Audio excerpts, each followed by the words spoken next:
इस वीडियो में हम लोग क्लास 7 साइंस का चैप्टर 2 पढ़ने वाले हैं, जिसका नाम है जंतुओं में पोषण।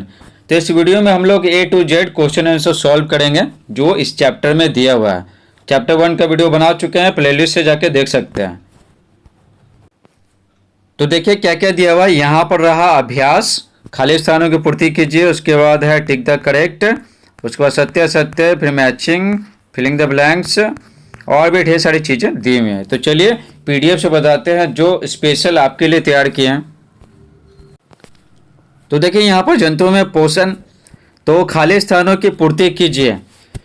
ये है मानव शरीर के सबसे बड़ी ग्रंथि डैश है, तो क्या है? यकृत है। जो रेड में देख रहे हैं ना अंडरलाइन, तो खाली स्थान है तो आपके लिए भर दिए। तो मानव शरीर की सबसे बड़ी ग्रंथि यकृत है। मनुष्य में भोजन का पाचन मुख गुहिका से शुरू होकर छोटी आंत में पूरा होता है। ठीक है, छोटी आंत में पूरा होता है। चलिए आपको दिखाते हैं। तो देखिए यहाँ पर क्या लिखा हुआ, भोजन के सभी अवयवों का पाचन, भोजन के सभी अवयवों का पाचन छोटी आंत में पूरा हो जाता है। समझे? तो यहाँ पर क्या होगा? छोटी आंत होगा। ठीक है, बहुत सारे बच्चों को कन्फ्यूजन होता है कि छोटी आंत होगा कि बड़ी आंत होगा, तो आपको बता दिए। बड़ी आंत में पता है जल और कुछ लवणों का अवशोषण होता है, भोजन उसमें पचता नहीं है। समझे? भोजन का पाचन छोटी आंत में स्टॉप हो जाता है। तो आगे देखिए क्या लिखा हुआ। तो यहाँ तो हो गया मुख गुहिका से शुरू होकर, तो भोजन का पचना ना हमारे मुंह से ही स्टार्ट हो जाता है, दांत के सहारे और जो लाड़ ग्रंथि से जो लाड़ निकलते हैं उसके सहारे। आगे देखिए सी, अमाशय में हाइड्रोक्लोरिक अम्ल एवं डैश का स्राव होता है, जो भोजन पर क्रिया करते हैं यानी उसको पचाने का काम करते हैं। तो हाइड्रोक्लोरिक अम्ल निकलता है और पाचक रस निकलता है। समझे? अमाशय से। और हाइड्रोक्लोरिक अम्ल क्या करता है? पूरा बैक्टीरिया जितना रहता है ना सबको मार देता है। डी है मनुष्य में पोषण के मुख्य चरण। मुख्य चरण क्या क्या है? ठीक है, ढेर सारा फिलिंग द ब्लैंक दिया हुआ, कितना? 5 को। तो पोषण का मुख्य चरण मतलब क्या? जो भोजन खाते हैं ना, तो खाते ही ऊर्जा नहीं निकलने लगता है, हमें खाते ही ऊर्जा नहीं मिलता है। भोजन का कई चरणों में क्या होता है? काम होता है। तो क्या क्या काम होता है? देखिए पहले अंतर्ग्रहण, फिर है पाचन, फिर अवशोषण, फिर स्वांगीकरण, फिर है निष्कासन। ठीक है, तो देखिए अंतर्ग्रहण में क्या होता है? भोजन को जो खा रहे हैं शरीर के अंदर ले रहे हैं तो अंतर्ग्रहण। फिर भोजन क्या होता है? पचता है तो पाचन। फिर पचा हुआ भोजन क्या होता है? हमारा जो शरीर है ना वो अवशोषित करता है। ठीक है, पचे हुए भोजन को। स्वांगीकरण मतलब जो पचा हुआ भोजन से जो अवशोषित हुआ है ना, तो उसका उपयोग करता है शरीर। ठीक है, पूरे शरीर में फैला देता है और उसका उपयोग करता है। और निष्कासन मतलब क्या? जो भोजन नहीं पचा, जो अवशेष बच गया है ना, उसको शरीर से बाहर निकाल दिया जाता है, तो उसको निष्कासन कहते हैं। इस प्रकार से मनुष्य में पोषण के चरण कितने हो गया? 5 हो गए। अंतर्ग्रहण, पाचन, अवशोषण, स्वांगीकरण और निष्कासन। ई है अमीबा अपने भोजन को डैश की सहायता से ग्रहण करता है। तो किसकी सहायता से? पादाप की सहायता से ग्रहण करता है। पादाप को कुटपाद भी बोलते हैं। ठीक है, अगर कोई यूट्यूब पे बताया हुआ कुटपाद तो वो भी सही हो जाएगा। समझ गए? तो कोई कंफ्यूजन नहीं रखना है आपको। 2 है सही विकल्प पर सही का चिन्ह लगाइए। तो लगाएंगे कुतरने में सहायता करने वाला दांत। तो कुतरने में कौन सहायता करता है? कुतरने वाला काम। तो चूहा में देखते हैं आगे वाला दांत रहता है, आगे। तो आगे कौन सा दांत रहता है? हम सबका कृंतक। ठीक है, ठीक है। आगे देखिए भी, लार मंड स्टार्च को बदलता है, तो किसमें बदलता है? ग्लूकोज में बदल देता है। सी है पित्तरस का स्त्राव होता है, तो पित्तरस का स्त्राव किससे होता है? यकृत से होता है। वसा का पूर्ण रूपेण पाचन होता है, तो वसा पूरी तरह से पच जाता है, आखिर में कहाँ पहुँचता है? तो छोटी आंत में। ये है जल का अवशोषण मुख्यतः होता है, तो जल का अवशोषण सबसे ज़्यादा यानी मुख्यतः कहाँ होता है? बड़ी आंत में होता है।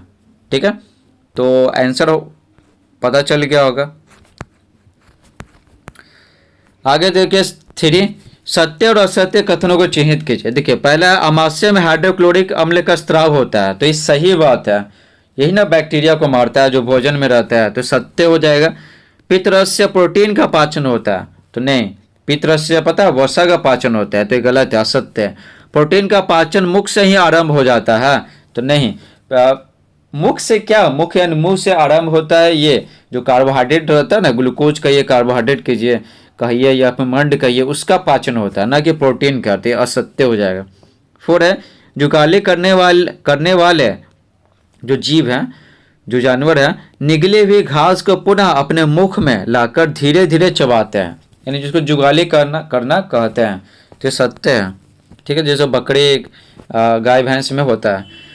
5वां है छोटी आंत में श्लेष्मक स्त्रावित होता है। तो ये असत्य है, श्लेष्मक स्त्रावित नहीं होता है। समझे, छोटी आंत में श्लेष्मक स्त्रावित नहीं होता है। आगे देखिए 4 तो मैचिंग करना है। तो कार्बोहाइड्रेट, तो ये शर्करा से मैच होगा, शर्करा। प्रोटीन तो ये अमीनो अम्ल से बनता है। वसा अम्ल एवं ग्लिसरॉल से जो टूटता है ना, पचता है ना, तो वसा अम्ल और ग्लिसरॉल में बदल जाता है। पित्रस किससे निकलता है? पित्ताशय से। लाड़ किससे निकलता है? लाड़ ग्रंथि से निकलता है। ठीक है, आई होप आपको ये वीडियो समझ में आ रहा होगा। अगर समझ में आ रहा है तो वीडियो को लाइक कीजिए, और चैनल पर नए तो चैनल को सब्सक्राइब कीजिए। तो ये रहा आंसर। तो आंसर भी देख सकते हैं आप, ये इजी है, बस आपको एक बार पढ़ना है तो हो जाएगा काम। 5 है आहार नाल के किन भागों द्वारा एक कार्य होता है? तो देखिए किन भागों द्वारा एक कार्य होता है। तो भोजन का चबाना, तो भोजन चबाया जाता है मुख गुहिका से। ठीक ना, और ब्रैकेट में दांत भी लिख सकते हैं। किन भागों द्वारा होता है? तो मुख गुहिका से होता है, मुख में ही तो रहता है दांत। 2 है जीवाणु नष्ट होना। तो जीवाणु नष्ट होता है आमाशय में।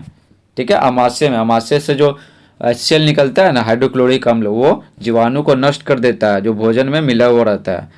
3 उपयोगी पदार्थों का अवशोषण। तो अवशोषण क्या होता है? जो भोजन पचता है ना, तो उसका अवशोषण छोटी आंत में होता है। तो छोटी आंत में भोजन पचता भी है और अवशोषित भी होता है। आप ये ध्यान रखिएगा, ये बहुत ही इंपॉर्टेंट क्वेश्चन है। 4 है मल का निकास। तो मल बाहर निकलता है मल द्वार से।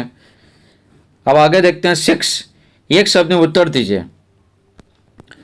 मानव शरीर में पाए जाने वाला कठोरतम पदार्थ, सबसे कठोर है तो क्या? इनेमल है। ये दांत का जो ऊपरी परत होता है ना, इनेमल बहुत कठोर होता है, सबसे कठोर होता है हमारे शरीर में। 2 है पचे भोजन का अवशोषण करने वाली अंगुली जैसी संरचनाएं क्या कहलाती हैं? तो रसांगुल कहलाती हैं। रसांगुल ये कहाँ रहता है? छोटी आंत में रहता है। घास खाने वाले जंतुओं में सेलुलोज पाचन का स्थान क्या कहलाता है? तो रूमेन कहलाता है, रूमेन। हम सबके शरीर में सेलुलोज का पाचन नहीं होता है। 4 है अमीबा में भोजन पाचन का स्थान। तो अमीबा में भोजन पचता है तो किस भाग में है? तो खाद्यधानी में पचता है। 5 है भोजन के अवयवों से उपयोगी पदार्थ संश्लेषण की प्रक्रिया। तो जो भोजन खाया तो पच गया तो अवशोषित भी तो होना चाहिए। अवशोषित होकर पूरा बॉडी में फैलना चाहिए और उसका उपयोग होना चाहिए, तो स्वांगीकरण हो जाएगा। ठीक है, आगे देखिए 7 क्या लिखा हुआ? कारण बताइए। मनुष्य में सेलुलोज का पाचन नहीं होता। तो क्यों नहीं होता? तो देखिए उत्तर लिखेंगे, मनुष्य के आहार नाल में सेलुलोज को पचाने में मदद करने वाले बैक्टीरिया या इसे पचाने वाले एंजाइम नहीं होते हैं, इसलिए मनुष्य में सेलुलोज का पाचन नहीं होता है। तो देखिए हमारे शरीर में पता है सेलुलोज को पचाने वाले जो बैक्टीरिया होते हैं ना, हर बैक्टीरिया हानिकारक नहीं होता है, कुछ पचाने में सहायता भी करते हैं हमारे बॉडी में। तो हर जीव में बैक्टीरिया होते हैं, समझे? तो हमारे शरीर में जो बैक्टीरिया है ही नहीं जो सेलुलोज को पचा सके, और ऐसे एंजाइम भी नहीं है हमारे शरीर से निकलता है जो सेलुलोज को पचा सके।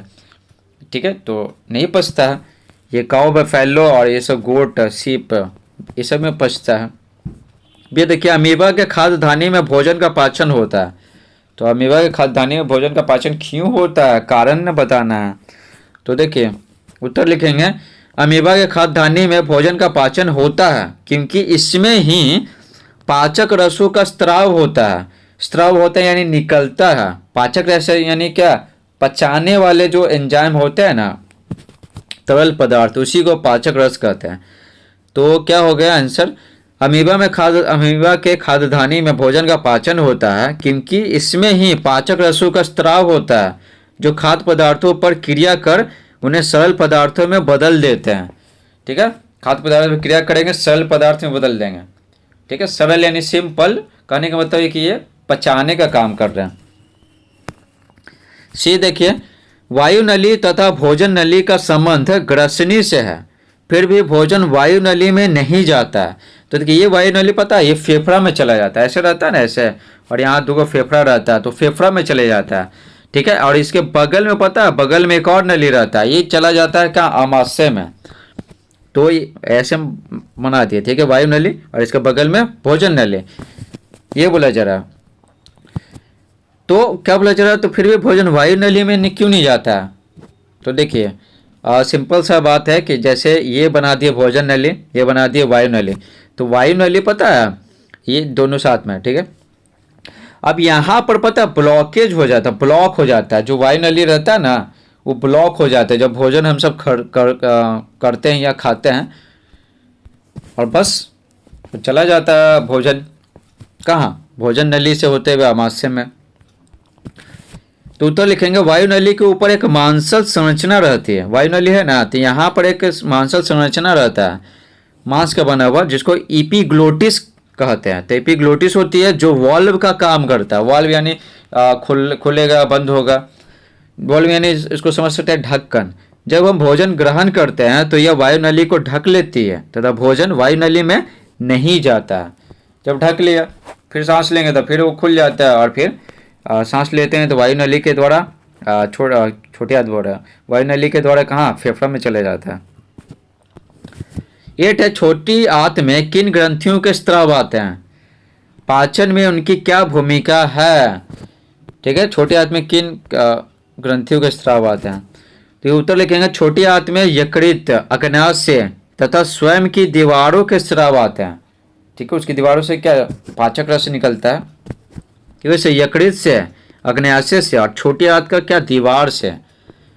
यकृत से निकला पित्त रस वसा का पाचन करता है। अभी पूछ रहा था ना कि पित्त रस प्रोटीन को पचाता है, तो नहीं, वसा को पचाता है। तो यकृत से निकला पित्त रस वसा का पाचन करता है, अग्नाशय से निकला अग्नाशयिक रस प्रोटीन, कार्बोहाइड्रेट और वसा का पाचन करता है, समझे। तो ये ऐसा नहीं है कि कोई एक एंजाइम निकला और सबको पचा दिया, तो ऐसा नहीं है, थोड़ा सा मुंह में पचा, थोड़ा सा आमाशय में पचा, छोटी इस तरह से, फिर जो भी एंजाइम निकल रहा सब हेल्प करते हैं। छोटी आंत की दीवारों से स्रावित आंत रस आंशिक रूप से पचे भोजन को पूर्ण रूप से पचा देता है। तो भोजन छोटी आंत में पहुंचता है ना, तो भोजन को बहुत सारा पचा हुआ रहता है और उस पर और क्रिया करके उसको और पचा देता है, पूरी तरह से पचा देता है। इसलिए कहते हैं कि छोटी आंत में भोजन के पचने का काम समाप्त हो जाता है। 9 देखिए, अमीबा में पोषण की प्रक्रिया मानव से भिन्न है, क्यों? तो बोला जा रहा है कि अमीबा में ना पोषण, जैसे भोजन ग्रहण कर रहा है, ऊर्जा मिल रहा है, तो पूरा का पूरा जो प्रक्रिया है वो मानव से भिन्न है, अलग है, क्यों? उत्तर लिखेंगे अमीबा में भोजन के अंतर्ग्रहण के लिए मानव के मुख जैसा कोई निश्चित स्थान नहीं होता है, बल्कि यह शरीर के किसी भी स्थान से हो सकता है। समझे, अमीबा के बारे में पढ़े होंगे तो आपको पता होगा कि अमीबा जैसे तैसे किसी भी शेप का है, अपना आकार बदलते रहता है। तो इसके है ना, ये जो कुटपात है इसको पादाप भी बोलते हैं, तो उसकी सहायता से ग्रहण करता है। उसका कोई जैसे हम सबका मुंह है ना भोजन करने के लिए, अंतर्ग्रहण यानी भोजन को अंदर ले रहे हैं, खा रहे हैं, तो उसके लिए तो मुंह है, लेकिन अमीबा में मुंह होता ही नहीं है, वो शरीर के किसी भी भाग से खा लेता है, समझे, कुटपात की सहायता से या पादाप की सहायता से। और आगे देखिए, अमीबा में भोजन का पाचन खाद्यधानी में होता है, ठीक है। भोजन जब करता है ना तो खाद्यधानी का निर्माण होता है, खाद्यधानी का, और भोजन पचता है। लेकिन मानव में पाचन तंत्र के कई अंगों में होता है भोजन का पाचन, पहले मुंह में हुआ, फिर आमाशय में हुआ, फिर एंजाइम ढेर सारा निकला, किससे, यकृत से, अग्नाशय से, ठीक है ना, ये सब से, फिर उसमें पचा, फिर छोटी आंत में पचा आखिरकार। तो कई अंगों में होता है भोजन का पाचन मानव में, लेकिन अमीबा में सिर्फ खाद्यधानी में ही होता है। 10 देखते हैं, मनुष्य में पाए जाने वाले दांत तथा उनके कार्यों को लिखे। तो देखिए, मनुष्य में 4 प्रकार के दांत पाए जाते हैं, तो उत्तर लिखेंगे मनुष्य में पाए जाने वाले मुख्य दांत कृंतक, रदनक, अग्रचवर्णक और चवर्णक है, ठीक है। इसको इंसाइजर, केनाइन, प्रीमोलर और मोलर भी कहते हैं, तो आप ये भी याद रखिएगा। देखिए, कृंतक क्या काम करता है, काटने का काम करता है, काटने का, चूहा में पता है ये कृंतक ही रहता है, बताइए इतना बर्बादी करता है चूहा। फिर रत्नक फाड़ने का काम करता है। ये शेर में देखे होंगे, शेर में किनारे किनारे है ना, ऐसे ऐसे किनारे किनारे निकला हुआ रहता है। अग्रज वर्णक है ना, पीसने और चबाने का काम करता है। एक आदमी थोड़ा सा छोटा होता है किसकी तुलना में, चवर्णक की तुलना में, तो ये पीसने और चबाने का काम करता है, और चवर्णक पीसने और चबाने का काम करता है। ठीक है, दोनों का सेम ही काम है, ज़्यादा ये पीसता है क्योंकि ज़्यादा चौला होता है। 11 देखिए, मनुष्य के पाचन तंत्र का नामांकित चित्र बनाइए। नामांकित चित्र मतलब आता है समझ में, चित्र बनाना है और पाचन तंत्र में जो जो अंग सहयोग करते हैं ना उसका नाम लिखना है। समझ गए? तो चलिए आपको बताते हैं। तो देखिए यहाँ पर ये रहा मुंह, फिर ग्रसनी, ठीक है, जो नली होता है ना तो ग्रसनी है। तो यहीं पर ना बता रहे थे ये वायु नली है, ये भोजन नली है। तो यहाँ पर वॉल्व रहता है जिसको एपिग्लोटिस कहते हैं।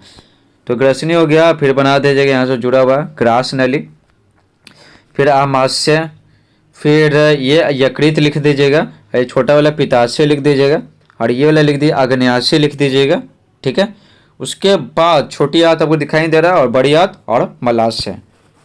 समझ गया? तो बस यहाँ पर ध्यान रखिएगा, ये आग्नेयाशय है, ठीक है, ये आग्नेयाशय है, ये यकृत है, ये छोटा सा पित्ताशय है। आप किताब से भी हेल्प ले सकते हैं। ठीक है, आई होप आपको ये वीडियो पसंद आया होगा, और पसंद आया तो वीडियो को लाइक कीजिए। आप सब वीडियो को लाइक करते नहीं हैं, सारा वीडियोस मेरा मेड फॉर किड्स कर दिया, पूरा चैनल बर्बाद हो गया, तो आप सब हेल्प करते नहीं हैं। Thanks for watching.